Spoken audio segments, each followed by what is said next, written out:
It's 1960, and two unlucky, forgotten reagents find themselves in this yall facility. They've been doing the therapy for so long, and maybe it was the drugs, maybe it was the constant surgeries putting their bodies back together, maybe it was the endless psychosis and hallucinations. But these reagents have forgotten their names. They stick together to survive and earn their freedom, and one lucky day a way out presents itself. Amelia, the rat in the walls, has paved a way for the reagents to escape the facility once and for all. Not as Murkoff's sleeper agents, but as free men and women. Our reagents seize this opportunity, nearly losing their lives in the process. They make their way out into the Arizona desert and can see the sun for the first time in what feels like years. In this moment of freedom, this moment of clarity, a cold fog envelops our two reagents and they are unwillingly dragged into the entity's realm. A realm of torment, pain, and sacrifice. It feels all too familiar for our new survivors. The reagents are two nameless, forgotten victims of the Murkoff Corporation. They use their personal perks Prescription Revitalize, Spider Eye Lamb, and Tool Backpack to try and stay healthy, gain information on their opponents, and hold multiple items during the trials. Prescription Revitalize. Oh, if the drugs to restart your heart weren't so cheap, I wouldn't even bother. Murkoff's medication has never kept you healthy, it's only kept you alive. While injured, use the Activate Ability button to take your medication. 10 seconds later, the medication kicks in and you are either healed to full health or put into the Deep Wounded state. This perk then goes on cooldown for 90 seconds.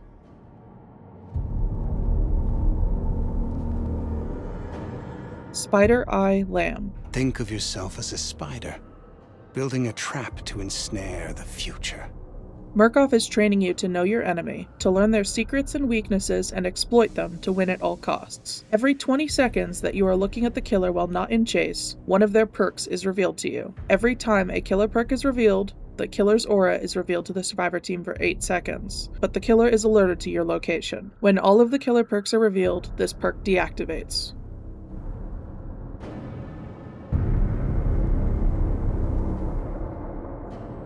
Tool Backpack. You have to shock yourself out of the comforts and lazy assumptions. Accept the therapy. I need you to want to change. Murkoff taught you to be prepared for anything. With this perk equipped, you are able to hold 2 items at once. Press the Activate Ability button to alternate between items with a 20-second cooldown. You cannot hold 2 of the same item type.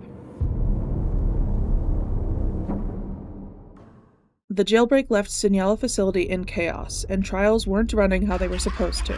Phyllis Futterman, better known as Mother Gooseberry, finds herself lost in the facility. The extraction gate didn't take her to her next trial, and the strange people in lab coats couldn't sedate her in time before she could drill their skulls in. She walks down long, winding hallways. Her hand puppet, Dr. Futterman, berates her for getting them lost. This therapy was supposed to be a nice change of scenery where she could discipline and teach the bad children some manners. But there are no children, no reagents, no cavities to fix or teeth to drill. In a moment of clarity, Mother Gooseberry is enveloped by a cold fog and the prime asset is brought into the entity's realm.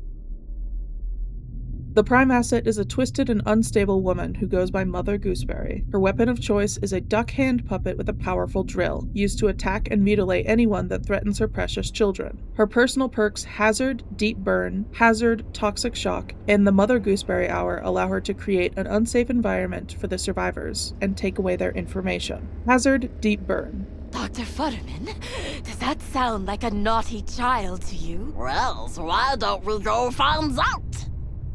Every 90 seconds, the trial is filled with fire and smoke for 15 seconds. All survivors not in chase must hide in a locker or suffer a 5% hindered effect. If the survivors do not hide from the flame, this effect's duration is doubled. If the survivors hide in a locker for any amount of time while the hazard is active, they suffer no negative effect. When running this with another hazard perk, the hazards activate every 70 seconds and alternate. Hazard perks are deactivated when the exit gates are powered.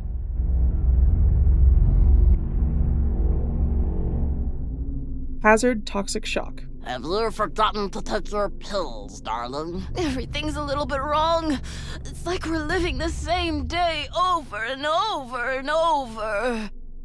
Every 90 seconds, the trial is filled with toxic gas for 15 seconds. All survivors not in chase must hide in a locker or suffer the exhausted and blinded conditions. If the survivors do not hide from the poison, this effect's duration is doubled. If the survivors hide in a locker for any amount of time while the hazard is active, they suffer no negative effect. When running this with another hazard perk, the hazards activate every 70 seconds and alternate. Hazard perks deactivate when the exit gates are powered. The Mother Gooseberry Hour. You can't hide from a goose in a gooseberry patch. You know how to capture an audience. You know that the weak-minded and weak-willed children don't need to look at anyone except for you. This perk activates after hooking a survivor. You can use the Activate Ability button to disable every survivor's HUD for 30 seconds. This perk is then deactivated.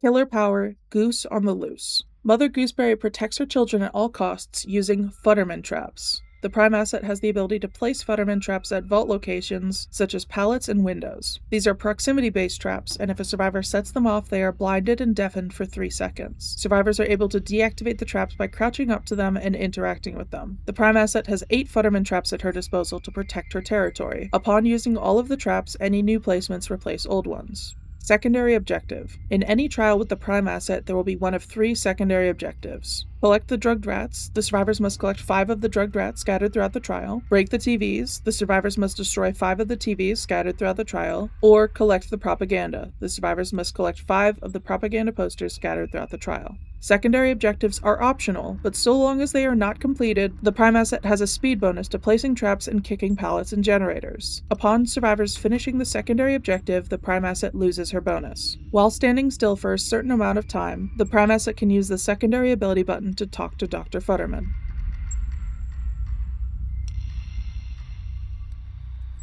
New map. The Orphanage. Everyone deserves a second chance. Some of us even deserve a first. The Orphanage is a sanctuary and gentling box for the abandoned and unwanted. Come inside and find yourself a whole new family. This is a new 2-story indoor map. A twisted and imperfect entity-made replica of the Orphanage reagents might already be familiar with. The map contains an outdoor entrance, the lobby area, and the upstairs girls', boys', and infants' dorms. The reagents in the Prime asset aren't the only new content coming to the Fog in this fan-made chapter, as there will also be an Outlast Trials-themed cosmetic collection featuring legendary outfits such as Amelia Collier, Leland Coyle, Franco Barbie, Otto and Aurora Kress, and Lilia Bogomolova. And that is the chapter concept for a collaboration between a soulless corporation and an equally soulless eldritch spider god. I've never made a chapter concept before, so please let me know what you think, if you'd like to see more, and what collabs you'd like to see brought into the Fog. Thank you so much for watching, and of course remember, the Murkoff Corporation encourages you to maintain